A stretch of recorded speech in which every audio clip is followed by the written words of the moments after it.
So this comes from Abby Jenkins. And kind of the bigger question is, when do you remain open-minded and when do you stand your ground? And this is what Abby said. I struggle with the two contradicting notions of remaining open-minded and ever-growing versus standing up for yourself with beliefs and opinions. It's hard for me to reconcile the two. And I'd love to know your thoughts on social media.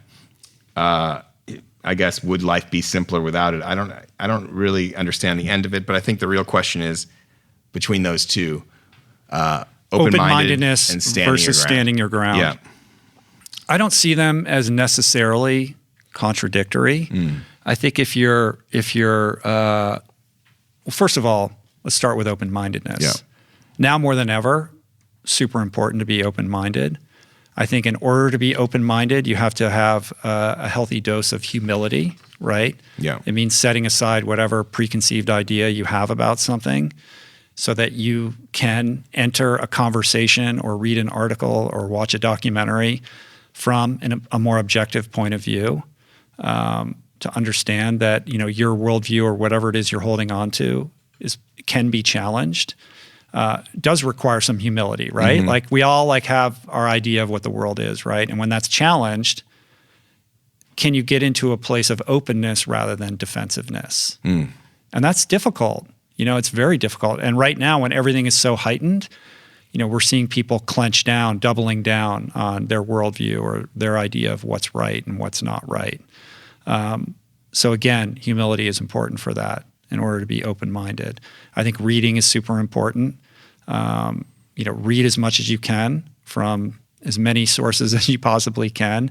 You can't have conviction about a particular issue unless you're well-read and well-versed on it, right? And I think standing up for yourself with beliefs and opinions requires that you have self-awareness, self-understanding, and conviction on a certain idea or point of view, right? So when you can confidently say that you've educated yourself on something, you've checked in with your value system, and you think something is right, then I think it's totally appropriate to stand up for what you believe in. You can still remain open to other ideas, but that doesn't mean that you shouldn't or are not allowed to speak your mind and your truth. Yeah. Does that make sense? I think it does. And by the way, Abby, I have to apologize. I was reading the end of another question. Oh, no. It's hard for me to reconcile the two, and I'd love to know your thoughts on remaining open and accepting while trying to also know who you are and be confident in that. I would also say to that if someone disagrees with you, to not take it personally. I think we personalize all these things, and then we become emotionally charged, right? Because we think somebody is judging us or they're trying to deconstruct the validity of our identity or something like that. When in truth, somebody has a different idea. So it goes back to mindfulness too. Can you remain calm?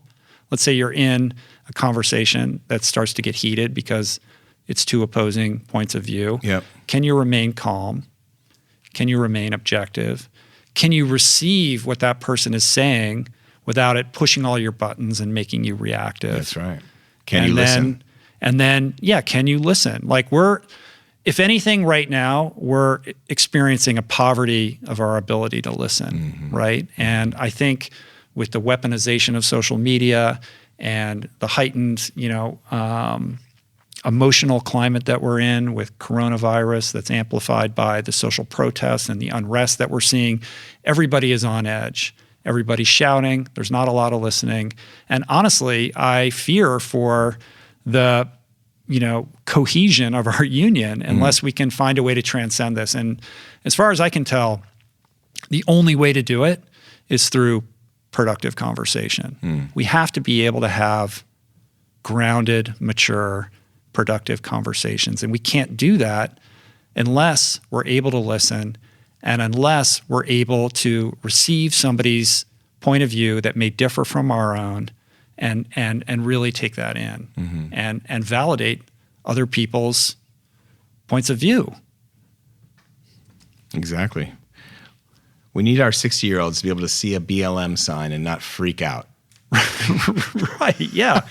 60, and listen, not 16. If that 60-year-old has a problem with it, there are other avenues for him to voice, exercise his First Amendment right. That's right. And I have no problem with him doing that. I may disagree with him, But can we move past the emotional aspect of this so that the conversation becomes more productive and puts us on a path towards repairing past damage and recreating, a better, more healthy union for everybody? Yeah, and being open-minded isn't necessarily a liberal thing, or being open-minded and being open. Often people on the far left are just as open-minded, are just as closed-minded as This is anybody not a else. partisan thing. No.